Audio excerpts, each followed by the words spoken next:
Jauh sebelum manusia mengenal spaghetti, pizza, atau makanan modern lainnya, jauh sebelum ditemukannya roda, kertas, dan tinta, ada satu makanan sederhana yang lahir secara alami dan terbentuk secara tidak disengaja: keju. Catatan arkeologi menunjukkan bahwa sejak sekitar 8.000 tahun sebelum Masehi, ketika manusia pertama kali belajar memelihara kambing dan domba, proses pembuatan keju sudah dimulai. Temuan pecahan tembikar dari tanah liat di Polandia yang memiliki pori-pori khusus seperti saringan memberi bukti bahwa masyarakat Neolitikum telah memisahkan cairan susu dengan padatannya. Ini adalah salah satu jejak tertua proses pembuatan keju, meskipun tidak ada bukti pasti yang menunjukkan di mana proses pembuatan keju pertama kali dimulai. Ketika masyarakat Neolitikum menyimpan susu hewan ternak pada sebuah wadah dan membiarkannya dalam keadaan hangat di siang hari selama beberapa jam, sesuatu yang aneh terjadi. Susu berubah menjadi asam dan terbentuk gumpalan lembut berwarna kekuningan yang terpisah dari cairan susu lainnya. Petani kuno lalu menyaring cairan sisanya, yang kelak kita kenal sebagai whey, dan menemukan bahwa gumpalan lembut tersebut bisa dimakan segar dan juga bisa dioleskan. Gumpalan itulah yang disebut sebagai curd, yang merupakan awal mula pembuatan keju. Beberapa teori lainnya ada yang menyebut bahwa penemuan keju berawal dari pedagang Arab nomaden yang membawa susu di dalam kantong yang terbuat dari lambung hewan ternak yang dikeringkan. Kulit hewan dan organ dalam yang dikeringkan telah lama digunakan sebagai wadah penyimpanan makanan sejak zaman kuno. Mereka tidak menyangka bahwa susu yang disimpan dalam lambung hewan tersebut berubah bentuk menjadi gumpalan atau curd yang dapat disaring, dipadatkan, dan dikeringkan. Padatan yang telah dikeringkan ini dapat bertahan selama berbulan-bulan lamanya. Padatan inilah yang dinamakan sebagai keju. Dari sini, keju mulai berkembang hingga akhirnya melahirkan ratusan jenis keju dari seluruh dunia, dan teknik pembuatan keju yang kita kenal juga berkembang sampai sekarang. Bagi manusia purba, keju adalah keuntungan besar untuk bertahan hidup. Susu adalah minuman yang kaya akan protein, lemak, dan mineral penting. Namun kandungan laktosanya terlalu tinggi untuk dicerna sebagian besar manusia kala itu. Mereka yang memiliki intoleransi terhadap laktosa akan memicu gejala seperti perut kembung dan gangguan pencernaan. Keju menjadi solusi atas intoleransi tersebut. Nutrisi susu tetap ada, tapi dengan laktosa yang jauh lebih sedikit. Lebih dari itu, keju memiliki masa simpan lebih lama yang menjadikannya cadangan makanan di musim paceklik dan musim dingin. Bagaimana sebenarnya keju terbentuk? Pada saat masyarakat purba menyimpan susu dalam keadaan hangat, bakteri Lactobacillus yang secara alami ada pada susu menjadi aktif dan berkembang biak mengubah laktosa menjadi asam laktat. Kandungan asam laktat yang meningkat akan menurunkan pH susu dan membuatnya menjadi asam. Penurunan pH inilah yang menyebabkan protein kasein yang ada pada susu menjadi tidak stabil dan berubah menjadi gumpalan yang dapat disaring. Proses terbentuknya gumpalan juga bisa terjadi jika susu disimpan dalam kantong yang terbuat dari lambung hewan ternak.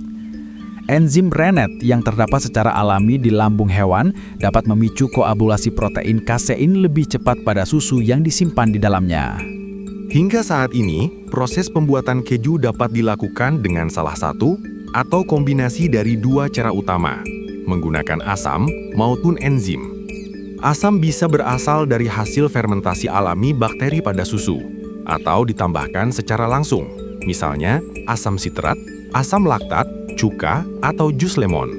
Sementara itu, enzim yang digunakan biasanya berupa rennet, yang secara tradisional diambil dari perut hewan muda, atau kini banyak diproduksi melalui proses sintesis di laboratorium.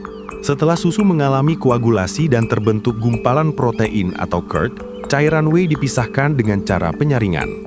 Pada tahap ini, garam dapat ditambahkan langsung ke dalam curd untuk membantu pengawetan alami sekaligus menambah cita rasa sebelum dipadatkan menjadi bentuk tertentu. Dalam metode lain, curd yang sudah dipadatkan juga dapat direndam dalam larutan garam atau brining untuk tujuan yang sama. Tahap akhir pembuatan keju adalah pematangan atau aging. Pada fase ini, keju disimpan dalam jangka waktu tertentu di ruangan dengan suhu dan kelembapan yang terkontrol. Proses inilah yang mengembangkan cita rasa, tekstur, dan aroma khas dari berbagai jenis keju.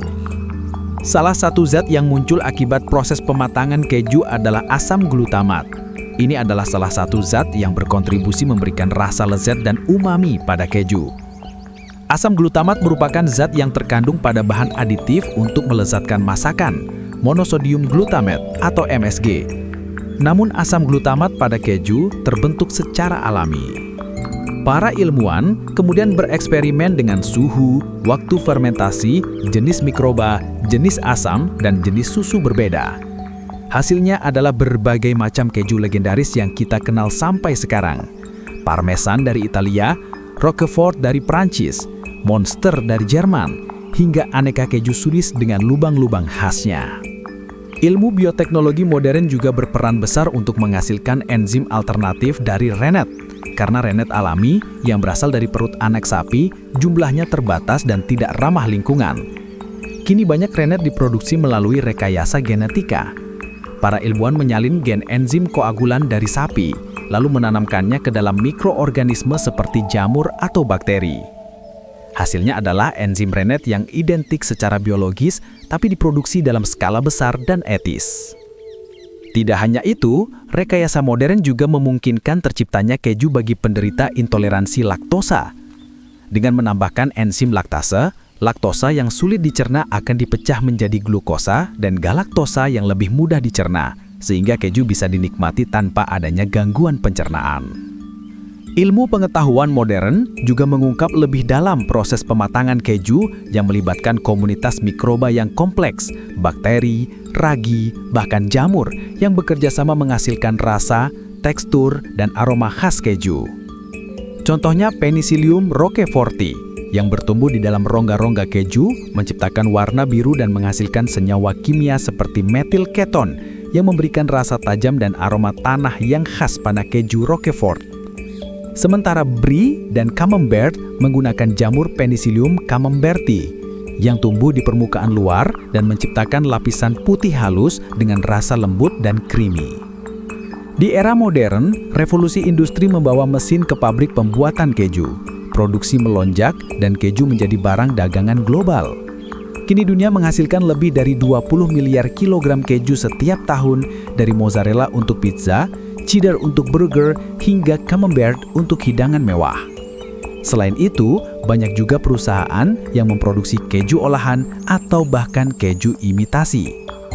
Keju olahan adalah produk makanan yang dibuat dengan mencampurkan keju alami dengan bahan aditif dan bahan pengisi seperti garam pengemulsi, tepung, pengental, serta bahan lainnya seperti pewarna, perasa, atau pengawet untuk menghasilkan produk yang seragam, stabil, dan konsisten dengan daya leleh, rasa, dan umur simpan yang lebih baik.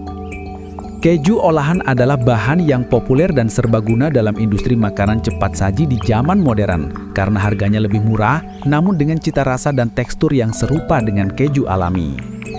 Sementara itu, keju imitasi adalah produk pengganti keju yang dirancang untuk menyerupai keju asli dalam rasa, tekstur, dan penampilan, tapi dibuat dari bahan-bahan non-susu dengan penambahan bahan aditif dan pengisi lainnya.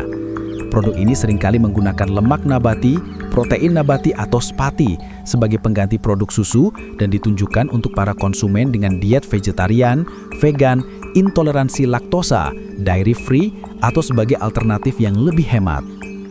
Meskipun industri raksasa pengolahan keju berkembang pesat saat ini, produsen keju yang mempertahankan cara tradisional masih tetap bertahan.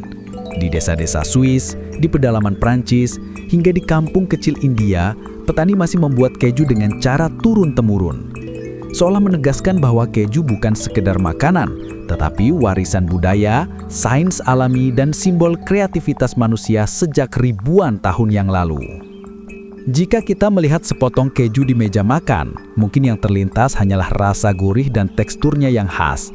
Namun di balik semua itu, ada kisah panjang tentang biologi, kimia, dan mikroba yang bekerja sama menciptakan salah satu makanan paling beragam di dunia. Keju adalah bukti luar biasa bahwa sains dan tradisi bisa berjalan beriringan. Satu makanan sederhana namun menyimpan perpaduan antara biologi, kimia, sejarah dan budaya manusia selama lebih dari 10.000 tahun.